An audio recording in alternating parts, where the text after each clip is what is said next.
ಜೀ ಕನ್ನಡದ ಸರಿಗಮಪ ಖ್ಯಾತಿಯ ಪೃಥ್ವಿ ಭಟ್ ಜೀ ಕನ್ನಡ ಉದ್ಯೋಗಿ ಅಭಿಷೇಕ್ ಎಂಬ ಹುಡುಗನ ಜೊತೆ ಓಡಿ ಹೋಗಿ ಮದುವೆಯಾದ ವಿಚಾರ ಸಾಮಾಜಿಕ ಜಾಲತಾಣದಲ್ಲಿ ಸಾಕಷ್ಟು ವೈರಲ್ ಆಗಿದ್ದು, ಇದೀಗ ಈ ವಿಚಾರಕ್ಕೆ ಮತ್ತೊಂದು ತಿರುವು ಎದುರಾಗಿದೆ. ಜೀ ಕನ್ನಡದಲ್ಲಿ ತನಗೆ ಲಾಭ ಸಿಗಲೆಂದು ಪೃಥ್ವಿ ಭಟ್ನನ್ನು ಅಭಿಷೇಕ್ ಜೊತೆಗೆ ಮದುವೆ ಮಾಡಿಕೊಡಲಾಗಿದೆ ಎಂಬ ಆರೋಪ ಕೇಳಿಬಂದಿದೆ. ಈ ಬಗ್ಗೆ ಪೃಥ್ವಿ ಭಟ್ ಅವರ ತಂದೆ ಅದಾಗಲೇ ಸರಿಗಮಪ ಜೂರಿ ನರಹರಿ ದೀಕ್ಷಿತ್ ಬಗ್ಗೆ ಆರೋಪ ಮಾಡಿದ್ದರು. ನನ್ನ ಮಗಳಿಗೆ ವಶೀಕರಣ ಮಾಡಿದ್ದಾರೆ ಎಂದಿದ್ದರು. ಆದರೆ ಇದೀಗ ಖುದ್ದು ನರಹರಿ ಭಟ್ ಮಾತನಾಡಿದ್ದಾರೆ. ನರಹರಿ ಭಟ್ ಮಾತನಾಡುತ್ತಿದ್ದಂತೆಯೇ ಅತ್ತ ಪೃಥ್ವಿ ಭಟ್ ಅವರ ತಂದೆಯೂ ಸಹ ಮನೆಯಲ್ಲಿ ನಡೆದ ವಿಚಾರ ತಿಳಿಸಿ ಜೀ ಕನ್ನಡದ ಅವಕಾಶಕ್ಕಾಗಿ ಏನೇನೆಲ್ಲ ಆಗಿದೆ ಎಂದು ತಿಳಿಸಿದ್ದಾರೆ.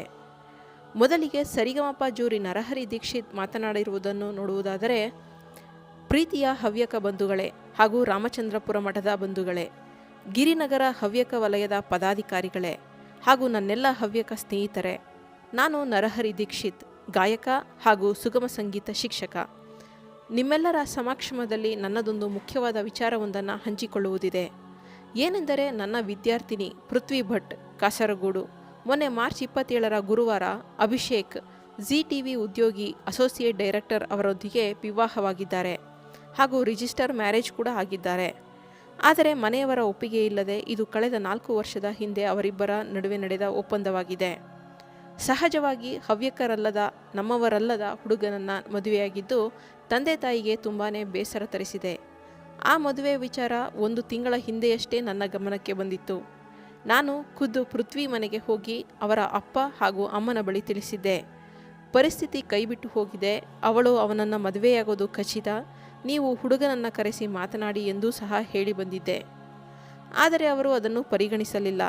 ಈಗ ನಾವೇ ಅವರಿಬ್ಬರನ್ನ ಮದುವೆ ಮಾಡಿಸಿದ್ದೇನೆ, ಲವ್ ಮಾಡಲು ಉತ್ತೇಜಿಸಿದ್ದೇನೆ, ನಾನೇ ಪೃಥ್ವಿಯ ತಲೆ ಕೆಡಿಸಿ ಅವರ ಬಾಳು ಹಾಳು ಮಾಡಿದ್ದೇನೆ ಎಂದು ದಿನಕ್ಕೆ 25 ಬಾರಿ ಕರೆ ಮಾಡಿ ನನ್ನ ಮಾನ ಹರಾಜು ಮಾಡುತ್ತೇನೆ, ನನ್ನನ್ನು ಮುಗಿಸುತ್ತೇನೆ, ನನ್ನ ಶಾಲೆಯನ್ನು ಮುಚ್ಚಿಸುತ್ತೇನೆ, ನನ್ನ ಹಾಗೂ ನನ್ನ ಹೆಂಡತಿಯನ್ನು ಬೇರೆ ಮಾಡುತ್ತೇನೆ, ಇಡೀ ಹವ್ಯಕ ಪಂಗಡಕ್ಕೆ ಹಾಗೂ ಮಠದಲ್ಲಿ ಕೂಡ ನನ್ನ ಮರ್ಯಾದೆ ತೆಗೆಯುತ್ತೇನೆ, ನನ್ನ ಜೀವನವನ್ನೇ ಸಂಪೂರ್ಣವಾಗಿ ಹಾಳು ಮಾಡುತ್ತೇನೆ ಎಂದು ಗಂಡ ಹೆಂಡತಿ ಸೋದರ ಮಾವ ಎಲ್ಲರೂ ಕರೆ ಮಾಡಿ ನನಗೆ ಇನ್ನಿಲ್ಲದಂತೆ ಚಿತ್ರಹಿಂಸೆ ಕೊಡುತ್ತಿದ್ದಾರೆ. ಆದರೆ ಅಸಲಿ ವಿಷಯ 4 ವರ್ಷಗಳ ಹಿಂದೆಯೇ ಅವರಿಗೆ ಗೊತ್ತಿತ್ತು. ವಿಷಯ ಗೊತ್ತಿದ್ದು ಕೂಡ ಅವರ ಮಗಳಿಗೆ ಅವಕಾಶ ಸಿಗುತ್ತದೆ ಎಂದು ಸುಮ್ಮನಿದ್ದು ಪರಿಸ್ಥಿತಿ ಕೈಮೀರಿ ಹೋದಾಗ ನನ್ನನ್ನು ದೂರುತ್ತಿದ್ದಾರೆ. 30 ವರ್ಷದ ನನ್ನ ವೃತ್ತಿ ಬದುಕಲ್ಲಿ ಪೃಥ್ವಿ ಭಟ್ ಸೇರಿದಂತೆ ನೂರಾರು ವಿದ್ಯಾರ್ಥಿಗಳ ಭವಿಷ್ಯವನ್ನು ಬರೆದಿದ್ದೇನೆ. ಈ ಮೂಲಕ ನಿಮ್ಮೆಲ್ಲರಲ್ಲೂ ಮನವಿ ಮಾಡುವುದೇನೆಂದರೆ, ಅವರು ನಿಮ್ಮ ಬಳಿ ಏನೇ ಹೇಳಿದರೂ ಅದನ್ನು ನೀವು ನಂಬಬೇಡಿ ಹಾಗೂ ಅಲ್ಲಿಂದಲೇ ನೀವು ಕಾಲ್ ಮಾಡಿ. ನಾನು ಪೃಥ್ವಿ ಹಾಗೂ ಗಂಡ ಹೆಂಡತಿ ಇಬ್ಬರನ್ನು ಕೂರಿಸಿ ಮಾತನಾಡುತ್ತೇನೆ. ಅವರಿಗೆ ತುಂಬ ನೋವಾಗಿದೆ, ಸಹಜ. ಆದರೆ ಅವರು ಮಾಡಿದ ತಪ್ಪಿಗೆ ನನ್ನನ್ನು ದೂರುತ್ತಿದ್ದಾರೆ. ನಾನೇ ಕಾರಣ ಎಂದು ಹೇಳುತ್ತಿದ್ದಾರೆ. ಅವರಿಬ್ಬರಿಗೂ ವಿಷಯ ಮೊದಲೇ ಗೊತ್ತಿತ್ತು. ಪೃಥ್ವಿ ಮತ್ತು ಅಭಿಷೇಕ್ ಪರಸ್ಪರ ಇಷ್ಟಪಟ್ಟಿದ್ದಾರೆ. ಯಾರು ಏನು ಮಾಡಲಾಗದು. 1 ವಾರದಿಂದ ನನ್ನ ಸಂಕಟ ಹೇಳಲಾಗದು. ನೊಂದ ಮನಸ್ಸಿನಿಂದ ಈ ಪತ್ರ ಬರೆಯುತ್ತಿದ್ದೇನೆ. ನನ್ನ ಮುಂದಿನ ಹೋರಾಟ, ನನ್ನ ಬಗ್ಗೆ ಇಲ್ಲಸಲ್ಲದ್ದನ್ನು ಮಾತನಾಡಿದ ಅವರು ಬಂದು ನನ್ನ ಬಳಿ ಕ್ಷಮೆ ಕೇಳಬೇಕು. ಇಲ್ಲದಿದ್ದರೆ ನಾನು ಅವರನ್ನು ಬಿಡುವುದಿಲ್ಲ. ನನಗೆ ಶ್ರೀಧರ ಸ್ವಾಮಿಯವರ ಆಶೀರ್ವಾದ ಹಾಗೂ ಗುರುಗಳ ಆಶೀರ್ವಾದವಿದೆ. ನಿಮ್ಮವ ನರಹರಿ ದೀಕ್ಷಿತ್. ಇನ್ನು ನರಹರಿ ದೀಕ್ಷಿತ್ ಅವರು ಬರೆದಿರುವ ಪತ್ರಕ್ಕೆ ಉತ್ತರ ನೀಡಿರುವಂತಹ ಪೃಥ್ವಿ ಭಟ್ ಅವರ ತಂದೆ ಶಿವಪ್ರಸಾದ್ ಅವರು ಮತ್ತೊಂದು ಆಡಿಯೋವನ್ನು ಕಳುಹಿಸಿದ್ದಾರೆ. ಇಂತಿವೆ ಅವರ ಮಾತುಗಳು. ಹರೇ ರಾಮ. ನಾನು ಶಿವಪ್ರಸಾದ್, ಗಿರಿನಗರ ವಲಯದ ನಿವಾಸಿ, ಪೃಥ್ವಿ ಭಟ್ಟಿನ ಅಪ್ಪ. ನಮ್ಮ ವಲಯದಲ್ಲಿ ಕೆಲವೊಂದು ಮಾಹಿತಿಗಳು ಬೇಕಿತ್ತು ನನಗೆ. ಏನಂತ ಹೇಳಿದರೆ, ಈಗ ನನ್ನ ಮಗಳು ಪೃಥ್ವಿ ಮೊನ್ನೆ 27ನೇ ತಾರೀಕಿಗೆ ಯಾರನ್ನೋ ದೇವಸ್ಥಾನವೊಂದರಲ್ಲಿ ಮದುವೆಯಾಗಿ ಮನೆ ಬಿಟ್ಟು ಹೋಗಿದ್ದಾಳೆ. ನಮ್ಮ ಸಂಪರ್ಕದಲ್ಲಿ ಇಲ್ಲ ಅವಳು. ಅದ್ಯಾರೋ ಜೀ ಕನ್ನಡದಲ್ಲಿ ಕೆಲಸ ಮಾಡುವವರಂತೆ ಒಬ್ಬರು ಅಭಿಷೇಕ್ ಅಂತ. ಅವನು ಹವ್ಯಕ ಖಂಡಿತ ಅಲ್ಲ, ಬ್ರಾಹ್ಮಣನೂ ಅಲ್ಲ ಮೋಸ್ಟ್ಲಿ. ಜಾತಿ ಯಾವುದಾದ್ರೇನೋ ಅವಳು ನಮ್ಮನ್ನು ಬಿಟ್ಟು ಹೋಗಿಯಾಗಿದೆ. ಇನ್ನು ಜಾತಿ ಕಟ್ಕೊಂಡು ಏನು ಮಾಡಲಿಕ್ಕಾಗಲ್ಲ. ನಮ್ಮನ್ನು ಬಿಟ್ಟು ಇವತ್ತಿಗೆ 20 ದಿನ ಆಯಿತು. ನಮ್ಮ ನೆನಪು ಕೂಡ ಬಂದಿಲ್ಲ ಅವಳಿಗೆ. ಇಷ್ಟು ಸಮಯದಲ್ಲಿ ಆ ಥರ ಇದ್ದಾಳೆ. ಇದು ಯಾರೋ ನಿರೀಕ್ಷೆ ಮಾಡುವಂತಹ ವಿಚಾರವೂ ಅಲ್ಲ. ಅವಳು ಯಾವ ಥರ ಇದ್ಲು, ಅವಳನ್ನು ನಾವು ಯಾವ ಥರ ಬೆಳೆಸಿದ್ವಿ ಅಂತ ನಿಮಗೆಲ್ಲ ಗೊತ್ತಿರಬಹುದು, ನೋಡಿದವರಿಗೆ ಗೊತ್ತಿದೆ. ಅದ್ಯಾಕೆ ಹೀಗೆ ಆಯಿತು ಅದು ಒಂದು ಕೂಡ ಅರ್ಥವಾಗ್ತಾ ಇಲ್ಲ. ಅದು ಮತ್ತೊಂದು ವಿಷಯ ಅಂತ ಹೇಳಿದರೆ, ಮುಖ್ಯವಾದ ವಿಷಯ ಅಂತ ಹೇಳಿದರೆ, ಮಗಳನ್ನು ದಾರೆ ಎರೆದು ಮದುವೆ ಮಾಡಿಕೊಟ್ಟಿದ್ದು ನಮ್ಮ ಗಿರಿನಗರದ ವಲಯದ ನಿವಾಸಿ ಭಯಂಕರ ಸಂಗೀತ ಶಿಕ್ಷಕ ಮಹಾದುಷ್ಟ ನರಹರಿ ದೀಕ್ಷಿತ. ನಿಮಗೆಲ್ಲ ಗೊತ್ತಿರಬಹುದು ನರಹರಿ ದೀಕ್ಷಿತನ ಬಗ್ಗೆ. ಕೆಲವೊಂದು ಕಡೆ ಒಂದು 10-15 ಕಡೆ ಕ್ಲಾಸ್ ಎಲ್ಲ ಮಾಡ್ತಾನೆ ಅವ. ಜೀ ಕನ್ನಡದ ಜೂರಿಯಾಗಿ ಸರಿಗಮಪದಲ್ಲಿ ಜೂರಿಯಾಗಿ ಕೂಡ ಹೋಗ್ತಾನೆ. ಈಗ ಅವನು ಏನು ಹೇಳ್ತಾನೆ ಅಂದರೆ, ನಾನು ಶಿವಣ್ಣನಿಗೆ ಎಲ್ಲವನ್ನ ಹೇಳಿದ್ದೇನೆ, ಮೊದಲೇ ಪರಿಸ್ಥಿತಿ ಕೈಮೀರಿದೆ ಅಂತ ಕೂಡ ಹೇಳಿದ್ದೇನೆ, ಆದರೂ ಅವರು ಅಷ್ಟು ಸೀರಿಯಸ್ ಆಗಿ ತಗೊಂಡಿಲ್ಲ ಅಂತ ಹೇಳ್ತಾ ಇದ್ದಾನೆ. ಸತ್ಯ ವಿಷಯ ಏನು ಅಂತ ಹೇಳಿದರೆ, ಮಾರ್ಚ್ 7ನೇ ತಾರೀಕು ಅವನು ನಮ್ಮ ಮನೆಗೆ ಬಂದಿದ್ದ. ಬರಲಿಕ್ಕೆ ಕಾರಣ ನಾನೇ ಹೇಳಿದ್ದೆ ಅವನಿಗೆ, ಮಗಳಿಗೆ ಗಂಡು ನೋಡ್ತಾ ಇದ್ದೇವೆ, ನಿನ್ನ ಶಿಷ್ಯರಲ್ಲಿ ಹವ್ಯಕರಲ್ಲಿ ಯಾರಾದರೂ ಹುಡುಗರಿದ್ದರೆ, ಆರ್ಟಿಸ್ಟ್ಗಳು ಹವ್ಯಕರು ಯಾರಾದರೂ ಇದ್ದರೆ ಹೇಳಿ ಅಂತ ಹೇಳಿದ್ದೆ. ಅವನು ಮನೆಗೆ ಬರ್ತೇನೆ ಅಂತ ಹೇಳಿದ. ಮಾರ್ಚ್ 7ಕ್ಕೆ ಬಂದ.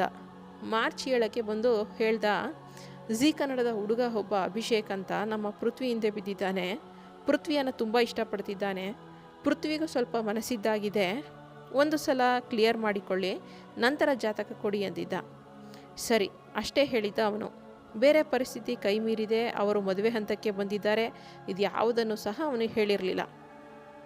ಈಗ ಅವನು ಹಾಗೆ ಹೇಳ್ಕೊಂಡು ಬರ್ತಾ ಇದ್ದಾನೆ, ಆದರೆ ಅವನು ಅದು ಯಾವುದನ್ನು ಕೂಡ ಹೇಳಿರಲಿಲ್ಲ.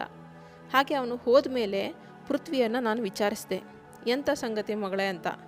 ಆಗ ಅವಳು ಹೇಳಿದ್ಲು, ಹೌದು, ನನ್ನನ್ನು ಅವನು ತುಂಬ ಇಷ್ಟಪಡ್ತಿದ್ದಾನೆ, ಆದರೆ ನಿಮಗೆ ಓಕೆ ಆದರೆ ನನಗೂ ಓಕೆ, ನಿಮಗೆ ಇಷ್ಟವಿಲ್ಲದಿದ್ದರೆ ನನಗೆ ಬೇಡ, ನೀವು ಹೇಳಿದ ಹುಡುಗನನ್ನೇ ನಾನು ಮದುವೆ ಆಗೋದು ಅಂತ ಹೇಳಿದ್ಲು. ಆದರೂ ನನಗೆ ಧೈರ್ಯ ಬರಲಿಲ್ಲ. ದೇವರ ಮುಂದೆ ಪ್ರಮಾಣ ಮಾಡು ಎಂದೆ. ದೇವರ ಮೇಲೆ ನಂಬಿಕೆ ಎಲ್ಲ ಜಾಸ್ತಿ ಇದೆ ಅವಳಿಗೆ, ಅದಕ್ಕೆ ದೇವರ ಮುಂದೆ ಪ್ರಮಾಣ ಮಾಡು ಅಂತ ಹೇಳಿದೆ ಅವಳಿಗೆ. ದೇವರ ಬಳಿ ನಿಂತು ಪ್ರಮಾಣ ಮಾಡಿದ್ಲು. ಇಲ್ಲ, ನೀವು ಹೇಳಿದ ಹುಡುಗನನ್ನೇ ಮದುವೆ ಆಗೋದು ಎಂದ್ಲು. ನನ್ನ ತಲೆ ಮುಟ್ಟಿ ಹೇಳಿದ್ಲು, ಇಷ್ಟೆಲ್ಲ ಮಾಡಿದ ಮೇಲೆ ನಾವು ನಮ್ಮ ಮಗಳನ್ನು ನಂಬದೇ ಇರೋಕ್ಕೆ ಸಾಧ್ಯ ಉಂಟಾ? ಯಾರಾದರೂ ನಂಬಲೇಬೇಕಲ್ವಾ? ನಾವು ಅವಳನ್ನು ನಂಬಿದ್ವಿ. ಆದರೆ ಈ ನರಹರಿ ದೀಕ್ಷಿತ ಬಂದು ಹೋದ್ಮೇಲೆ ಅವಳ ವರ್ತನೆಯಲ್ಲಿ ತುಂಬ ಬದಲಾವಣೆಯಾಗಿತ್ತು. ಒಂಥರ ವಶೀಕರಣಕ್ಕೆ ಒಳಗಾದ ರೀತಿ ಇದ್ಲು ಅವಳು. ಈ ವಿಷಯವನ್ನು ನಾನು ಸ್ವಲ್ಪ ಸೀರಿಯಸ್ ಆಗಿ ಆಲೋಚನೆ ಮಾಡಬೇಕಿತ್ತು. ಈ ವಿಚಾರದಲ್ಲಿ ನಂದು ಕೂಡ ತಪ್ಪಾಗಿದೆ. ವರ್ತನೆಯಲ್ಲಿ ಚೇಂಜ್ ಆದ ಕಾರಣ ನಾನು ಆಲೋಚನೆ ಮಾಡಬೇಕಿತ್ತು. ಅದೊಂದು ಮಿಸ್ಟೇಕ್ ಆಗಿದೆ, ಪಕ್ಕ 100%. ಹಾಗೇ ಇದ್ಲು. ಆದರೆ 27ನೇ ತಾರೀಕು ಸ್ಟುಡಿಯೋದಲ್ಲಿ ರೆಕಾರ್ಡಿಂಗ್ ಇದೆ ಅಂತ ಹೇಳಿದ್ಲು. ನಾನೇ ಸ್ಟುಡಿಯೋಗೆ ಬಿಟ್ಟು ಬಂದಿದ್ದೆ. ಹೋದ್ಲು. ಮಧ್ಯಾಹ್ನ 3 ಗಂಟೆಗೆ ನಂದಿನಿ ಲೇಔಟ್ನ ಪೊಲೀಸ್ ಸ್ಟೇಷನ್ನಿಂದ ಫೋನ್ ಒಂದು ಬಂತು ನನಗೆ. ಪೃಥ್ವಿ ಭಟ್ ನಿಮ್ಮ ಮಗಳ, ಅವಳು ಅಭಿಷೇಕನ ಹುಡುಗನ ಮದುವೆಯಾಗಿ ಇಲ್ಲಿಗೆ ಬಂದಿದ್ದಾಳೆ, ನಿಮ್ಮ ಮನೆಗೆ ಬರ್ತಾರಂತೆ ಅಂತ ಹೇಳಿದರು. ನಾನು ಹೇಳಿದೆ, ಬೇಡ, ಮನೆಗೆ ಬರೋದು ಬೇಡ. ಯಾರು ಇಷ್ಟು ದೊಡ್ಡ ಮೋಸ ಮಾಡಿ ಹೋಗಿ ಮದುವೆ ಆದಲೋ ಅವಳು ಮತ್ತೆ ನಮ್ಮ ಮನೆಗೆ ಬರೋದು ಯಾಕೆ? ನಾನಾದರೂ ಸ್ವಲ್ಪ ಈ ಥರ ಇದ್ದೀನಿ. ನನ್ನ ಹೆಂಡತಿಯಂತೂ ಸಿಕ್ಕಾಪಟ್ಟೆ ಇದ್ದಾಳೆ, ಅವಳ ಬಗ್ಗೆ ಭಾರಿ ಸ್ಟ್ರಾಂಗ್ ಆಗಿದ್ದಾಳೆ ಅವಳು. ಸಾಧ್ಯವಿಲ್ಲ, ಮನೆಗೆ ಬರೋದು ಬೇಡ, ಇಲ್ಲಿ ಬಂದರೆ ಸುಮ್ಮನೆ ಗಲಾಟೆ ಆಗತ್ತೆ, ಬರೋದು ಬೇಡ ಅಂತ ಹೇಳಿದೆ. ಸರಿ ಅಂತ ಅವರು ಹೋದರೂ ಮತ್ತೆ ಸುದ್ದಿ ಇಲ್ಲ. ಈ 20 ದಿವಸದಲ್ಲಿ 1-2 ಸಲ ಫೋನ್ ಮಾಡಿದ್ಲು, ಸಾರಿ ಅಪ್ಪ ಅಮ್ಮ ಅಂತ. ಅದು ಬಿಟ್ಟರೆ ಬೇರೆ ಯಾವುದೇ ಕಾಂಟ್ಯಾಕ್ಟ್ ಇಲ್ಲ. ಅದು ಮರುದಿವಸ ಅವಳು ನನ್ನ ಅಕ್ಕನ ಮಗನಿಗೆ ಫೋನ್ ಮಾಡಿದಾಗ ಅವಳು ಹೇಳಿದ್ಲಂತೆ, ಯಾರು ಮಾಡಿಸಿದ್ದು ಅಂತ ಕೇಳಿದ್ದಕ್ಕೆ ನರಹರಿ ದೀಕ್ಷಿತ್ ಅಂತ ಹೇಳಿದ್ಲು. ಮರುದಿವಸ ಗೊತ್ತಾಯಿತು ನಮಗೆ. ಅದು ನನಗೆ ಭಯಂಕರ ಆಘಾತ ಆಯಿತು ಮಾತ್ರ. ಈ ಮಗಳು ಮಾಡಿದ ತಪ್ಪಿನಿಂದ ಅದಾಗಲೇ ದೊಡ್ಡ ಆಘಾತ ಆಗಿತ್ತು ನನಗೆ. ಈ ವಿಷಯ ತಿಳಿದು ನಮ್ಮ ಹವ್ಯಕ ಸಮಾಜದಲ್ಲೇ ಇದ್ಕೊಂಡು ತುಂಬ ಕ್ಲೋಸು ಇದ್ದ ಅವ. ನಾನು ಗೊತ್ತಿರೋರಾಗಿದ್ಕೊಂಡು ಹವ್ಯಕ ಸಮಾಜದಲ್ಲೇ ಇದ್ಕೊಂಡು ನಮಗೆ ಒಂದೂ ಮಾಹಿತಿಯನ್ನು ಕೊಡದೆ ಅವ ಜೀ ಕನ್ನಡದಲ್ಲಿ ಕೆಲಸ ಮಾಡ್ತಾನೆ ಅಲ್ವಾ, ಜೀ ಕನ್ನಡದಲ್ಲಿ ಏನೋ ಒಂದು ಲಾಭ ಖಂಡಿತ ಕಂಡಿದ್ದಾನೆ ಅವ. ಅದೇನು ಅಂತ ಗೊತ್ತಿಲ್ಲ ಮಾತ್ರ. ಇಲ್ಲದಿದ್ದರೆ ಸುಮ್ಮನೆ ಯಾಕೆ ಹಾಗೆ ಮಾಡ್ತಾರೆ? ನಮಗೆ ಯಾವುದೇ ಮಾಹಿತಿ ಗೊತ್ತಿಲ್ಲ. ಈಗ ಅಟ್ಲೀಸ್ಟ್ 27ನೇ ತಾರೀಕು ಬೆಳಿಗ್ಗೆ ಅವನಿಗೆ ಸುದ್ದಿ ಬರುತ್ತೆ ಅಲ್ವಾ, ಆಗ ಅವನು ನಮಗೆ ಹೇಳ್ಬೋದಿತ್ತು ಅಲ್ವಾ, ಹೀಗೆ ಪರಿಸ್ಥಿತಿ ಕೈ ಮೀರಿದೆ ಶಿವಣ್ಣ, ದಾರ ಎಳೆದುಕೊಳ್ಳೋದಾದರೆ ಕೊಡಿ, ಏನಾದರೂ ಮಾಡಿ ಅಂತ ಮಾಹಿತಿ ಕೊಡ್ಬೋದಿತ್ತು ಅಲ್ವಾ. ನಮ್ಮ ಬದುಕಿನಲ್ಲಿ ಇದ್ದದ್ದು ಒಂದೇ ಅವಕಾಶ, ಒಂದೇ ಬಾರಿ ದಾರೆ ಎರೆದುಕೊಡುವ ಅವಕಾಶ ಇದ್ದದ್ದು. ಅದನ್ನೇ ಕಿತ್ಕೊಂಡಾಯ್ತಲ್ಲ ಅವ. ಜೀ ಕನ್ನಡದವರು ಹೇಳಿದರು ಅಂತ ಹೇಳಿ ಅವ ದಾರೆ ಎರೆದನಂತೆ. ಅದಕ್ಕೆ ಅರ್ಥ ಇದೆಯಾ? ನಮ್ಮ ಹವ್ಯಕ ಸಮಾಜ ಅವನನ್ನು ಕ್ಷಮಿಸ್ತದೆಯಾ? ಅವನಿಗೆ ಕ್ಷಮೆ ಇದೆಯಾ? ಅದರಿಂದ ನನ್ನ ಬಾಂಧವರು ದಯವಿಟ್ಟು ಇವನ ಬಗ್ಗೆ ಸ್ವಲ್ಪ ಜನರಿಗೆ ತಿಳಿಸಿ ಹೇಳಿ. ಇವನು 10-15 ಕಡೆ ಕ್ಲಾಸ್ ಮಾಡ್ತಾನೆ, ಅಲ್ಲಿಗೆಲ್ಲ ಹೆಣ್ಣು ಮಕ್ಕಳು ಬರ್ತಾರೆ, ಅಲ್ಲೆಲ್ಲ ಇವನ ಜೀ ಕನ್ನಡದಲ್ಲಿ ಸಿಗೋ ಲಾಭಕ್ಕೆ ಹೀಗೆ ಮಾಡಲ್ಲ ಅಂತ ಏನು ಗ್ಯಾರಂಟಿ? ನಾನು ಗಿರಿನಗರದಲ್ಲಿ ಇದ್ಕೊಂಡು ಮಠಕ್ಕೆ ತುಂಬ ನಿಷ್ಠಾವಂತ, ಎಲ್ಲ ಕಾಣಿಕೆ ಅದು ಇದು ಎಲ್ಲವನ್ನ ಕೊಡ್ತಾ ಇರ್ತೇನೆ. ಅದನ್ನು ಬೇಕಿದ್ರೆ ಮಠದಲ್ಲೇ ಕೇಳಿ ನೋಡಿ. ಈ ನರಹರಿ ದೀಕ್ಷಿತ ಎಷ್ಟು ನಿಷ್ಠಾವಂತ ಅದನ್ನು ಕೂಡ ಕೇಳಿ ನೋಡಿ. ಅವ ಏನಾದರೂ ಒಂದು ಮಠದಿಂದ ಲಾಭ ಇದ್ದರೆ ಮಾತ್ರ ಮಠಕ್ಕೆ ಬರ್ತಾನೆ, ನಾನು ತಿಳಿದ ಹಾಗೆ. ಅಂಥವ ನಮ್ಮ ಸಮಾಜದಲ್ಲಿ ಇದ್ದಾನೆ ನೋಡಿ. ಇಷ್ಟೆಲ್ಲ ಮಾಹಿತಿ ಗೊತ್ತಿದ್ರೂ ಸುಮ್ಮನೆ ಇದ್ದಾನೆ ಅಂದರೆ ಅದಕ್ಕೆ ಅರ್ಥ ಇದೆಯಾ? ನಮ್ಮ ಹವ್ಯಕ ಸಮಾಜದಿಂದ ಕ್ಷಮೆ ಇದೆಯಾ ಅವನಿಗೆ? ನಮ್ಮ ಮೇಲೆ ಸ್ವಲ್ಪ ಕನಿಕರ ಸಹಾನುಭೂತಿ ಇದ್ದರೆ ನೀವು ಮಾಡಬೇಕಾಗಿರೋದು ಇಷ್ಟೇ, ಬೆಂಗಳೂರಿನ ಎಲ್ಲ ಹವ್ಯಕ ಸಮಾಜಕ್ಕೆ ಅವನ ಬಗ್ಗೆ ತಿಳಿಸಿ. ನಮ್ಮ ಹವ್ಯಕ ಸಮಾಜದಲ್ಲಿ ಇವ ಇಂಥ ನೀಚ ಕೆಲಸ ಮಾಡಿದ್ದಾನೆ, ಅಟ್ಲೀಸ್ಟ್ ಮುಂದೆ ಆಗುವ ದುರಂತವನ್ನಾದರೂ ತಪ್ಪಿಸಬಹುದು. ನಮ್ಮ ಹವ್ಯಕ ಸಮಾಜದವರು ತುಂಬ ಜನ ಅವನ ಕ್ಲಾಸ್ಗೆ ಹೋಗ್ತಾರೆ. ಹವ್ಯಕ ಅಲ್ಲದವರು ಸಹ ಸಾಕಷ್ಟು ಜನ ಹೋಗ್ತಾರೆ.